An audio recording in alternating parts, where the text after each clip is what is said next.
just to wrap up, a last few words, if I may, if you'll indulge me. I'm going to ask Harry to close because, well, she's really good. But also we've got a partnership with the Singapore Stock Exchange. And also we would like the Singapore Stock Exchange to be a lot greener. And I'm about to hear what she's going to say. Of course, it's doing well already. But, you know, I've got to push, right? That's my job. But before I do that, let me just a couple of thoughts on the day. You know what the challenge is.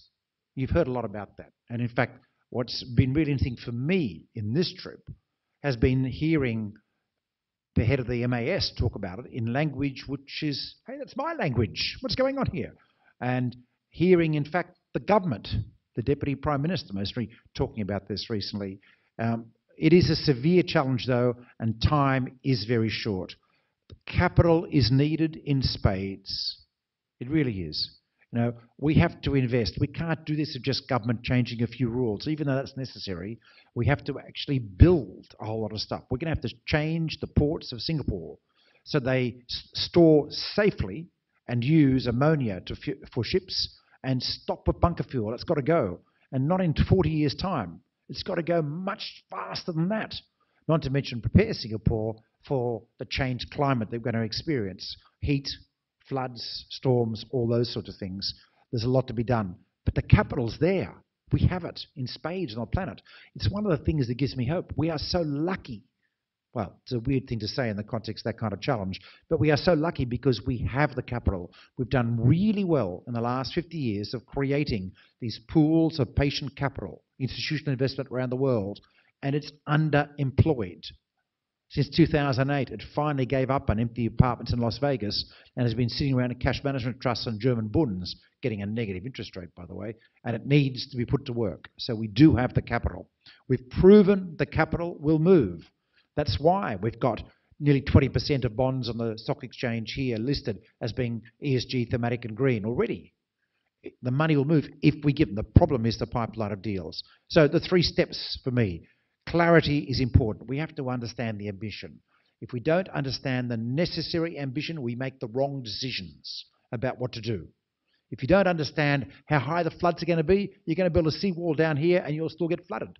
That would be a waste of time, wouldn't it? And that applies to what we do of mitigation as well as resilience. No room for small, weak measures. And, you know, I regularly in the media call them pathetic because they're not good enough. We have to be tough here. At the same time, we've got to make this understanding easy. This is the role of taxonomies, to drive home a rule set which we can all follow and hopefully your grandmother can understand. That's the test of it here. I don't have a grandmother anymore, so I don't have anyone to test on the family, but so help me out here. That includes transition, that includes resilience. 2, we've got to tilt our economy to being biased towards green. We've had 150 years of being biased towards brown. Incentives still exist all around the world for fossil fuels. It's challenging to get rid of them because of just transition issues, and yet we have to. We have to compensate in different ways, and we make those green. And that might be blended finance. It might be de-risking. You know, de-risking can be as simple as banning something.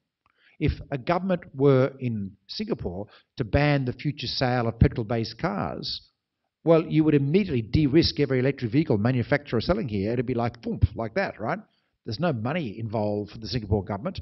It's just simply saying from 2023, there will be no petrol-based cars sold here. Bingo. That's cheap, if you like, fiscally efficient. There's so much we could do. And don't forget sovereign issuance, which is really important to grow appetite, to build liquidity, build benchmark prices and so on.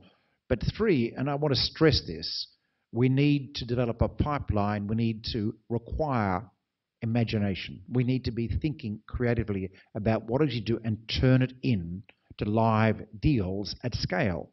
That's planning. That's invention to a certain degree, and it's shifting our strategies. In that chart I showed at the beginning of the day from McKinsey's, 2/3 of the capital that is required is a shifting of existing capital flows, changing procurement guidelines, changing allocations, building subways instead of freeways. That's a repurposing of capital.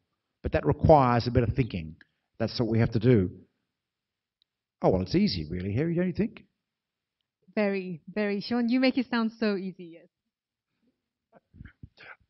I just want to say thank you, everyone who's online. We had, I think, nearly 1,000 people watching today around the world, but especially in the region. I want everyone to use the app to talk to each other. The app will stay live. We've got 3 more conferences happening in the next couple of months around the world. Everyone's welcome to join every one of them if you're so interested. And they'll also be available on demand. You'll be able to watch those afterwards, different time zones. But the key thing is connect. Connect with other people who are like-minded. Work out, plot together for change. That's how we do this. It's a movement of people working on a better world. That's the key thing. Thank you for those of you in the hall today for being here in person in Singapore to make sure that we weren't just working on a screen, that we were live, that it was so exciting to be, look, that she's real. She's not a Zoom screen person. That has been a very exciting part for me of today. Thank you so much. And thank you above all to all our speakers who have been fantastic, including the speaker from our prime sponsor today, Citi, Jane Fraser, who kicked off the event today with what I can only call a speech that really surprised me. I hadn't seen it before today. And Citibank's commitment to the area is, like, whoa. I mean, this is Citibank changing. This is a bit like the Empire changing in Star Wars. It's fantastic. It's really fantastic. And of course, Singapore Stock Exchange, our other prime sponsor here that we're so proud to have a relationship with. Harry, over to you to close us out. Yes, I don't want to stay in between you and the drinks and the connecting just outside. So really briefly, touching upon what Sean said, you might be wondering what FIRST means next to SGX. Firstly, by the way, our branding is Singapore Exchange because we are a multi-asset exchange. But FIRST does not mean we are first. FIRST stands for Future in Reshaping Sustainability Together. So we realize that we as an exchange and we as a platform, we have to promote and foster working together, partnering together, and that's why we're very happy to partner together and provide venues like this where it's really meaningful. And so, I'd also like to thank once again MAS for being here, for HKMA and METI for also being here with us, as well as to Citi as well, of course, and to Jane Fraser for the opening remark. I've also learned a lot. It doesn't matter how long we've been in this field. It's evolving so fast that unless we actually work on it together, I just don't think we can crack it. So sometimes those best ideas come from having those casual drinks. And so thank you so much for being here on behalf of SGX Group. And let's continue the conversations outside. And of course, thank you, Sean, for being here in person with us. Thank you. And to the rest of the CBI team behind the scenes and also our own team who also helped to make this happen. Thank you.